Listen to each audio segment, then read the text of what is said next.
Halo semuanya, perkenalkan nama saya Anissa Febrianasta dengan NIM 151662539, mahasiswi program studi pendidikan vokasional Tata Rias. Di video ini saya akan berbagi refleksi dan pemahaman saya dari materi-materi yang sudah kita pelajari bersama di mata kuliah pendidikan kewarganegaraan selama setengah semester ini.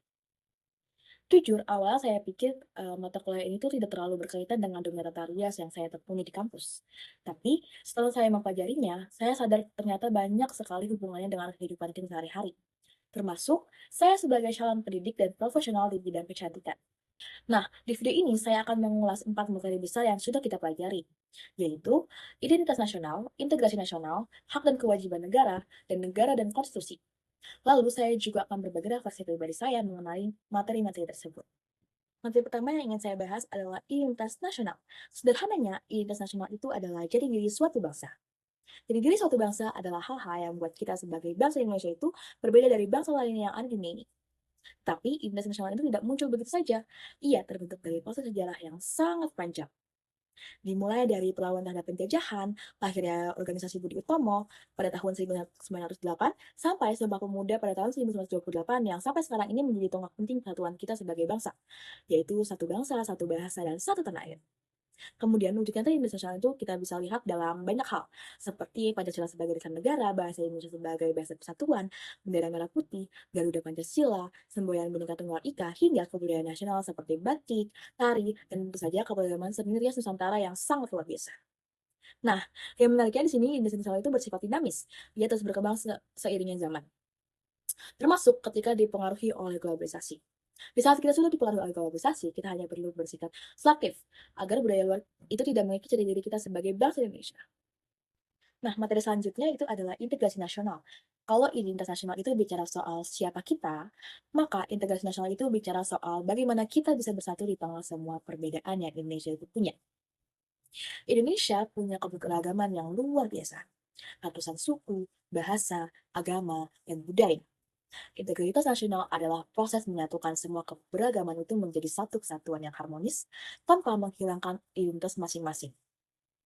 Ada faktor-faktor yang mendukung integritas kita, seperti semangat Bhinneka Tunggal Ika, Pancasila sebagai ideologi bersama, rasa cinta tanah air, dan sejarah perjuangan bersama.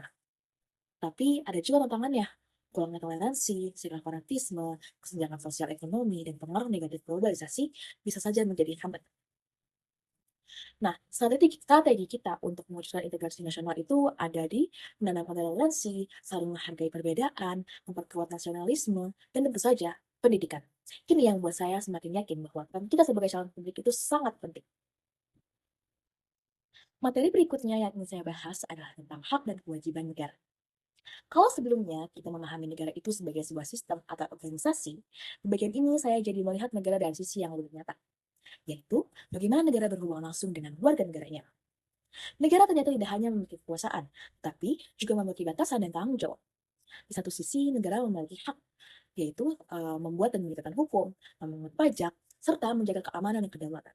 Hak ini sangat penting agar negara bisa menjalankan fungsinya dengan baik. Namun, di satu sisi lain, negara juga memiliki kewajiban yang tidak kalah penting. Negara wajib melindungi hak asasi manusia, menyediakan pendidikan, mencegah kejahatan masyarakat, serta menciptakan keadilan sosial. Jadi, negara tidak hanya bisa menuntut, tetapi juga harus bisa memberi. Dari sini saya memahami bahwa hubungan antar negara dan warga negara itu bersifat timbal balik. Ketika negara meminta warga negara untuk taat hukum atau membayar pajak, maka negara juga harus memastikan bahwa hak keluarga itu terpenuhi.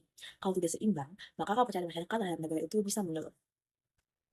Selanjutnya, materi keempat adalah negara dan konstitusi.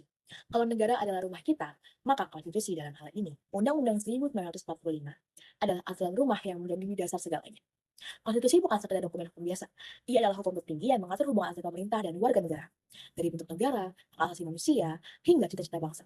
Semua aturan hukum di bawahnya tidak boleh bertentangan dengan UUD 1945. UUD 1945 juga bukan sesuatu yang kaku. Ia sudah mengalami 4 kali amandemen untuk menyesuaikan diri dengan perkembangan zaman dan kebutuhan masyarakat.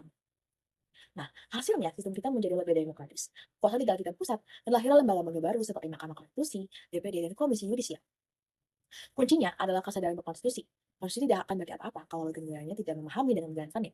Kita harus aktif, kritis, berani, dan mengawal implementasinya. Setelah mempelajari semua materi, saya melihat bahwa keempatnya sebenarnya saling terhubung dan tidak bisa dipisahkan.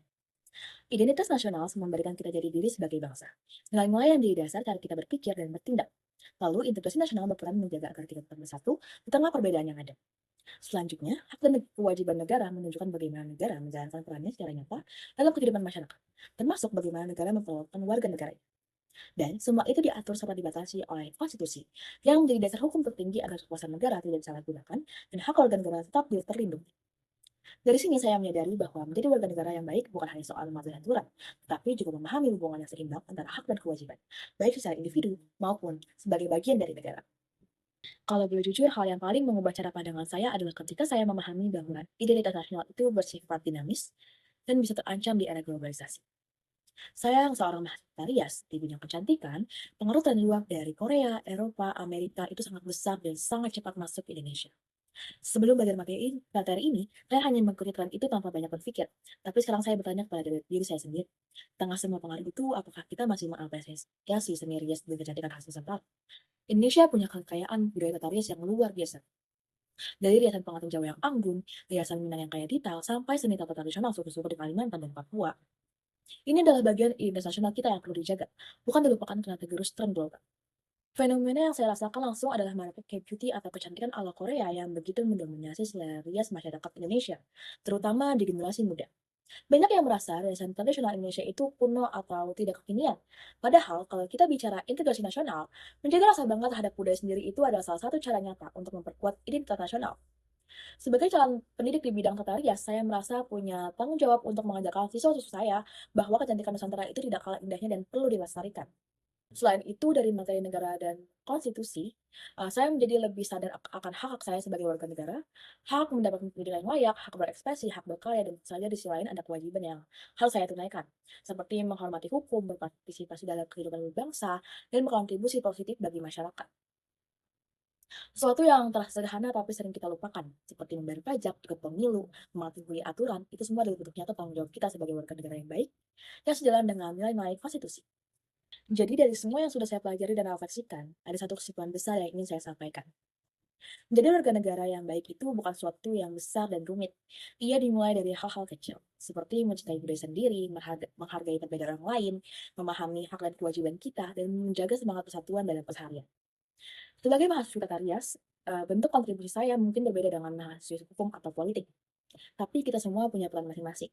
Saya bisa berkontribusi dengan melestarikan dan mengangkat seni rias Nusantara, mengajarkan nilai-nilai keberagaman kepada murid-murid saya kelak, dan menjadi warga negara yang aktif dan sadar akan hak serta kewajibannya. Semoga video refleksi ini bermanfaat. Terima kasih sudah menyimak.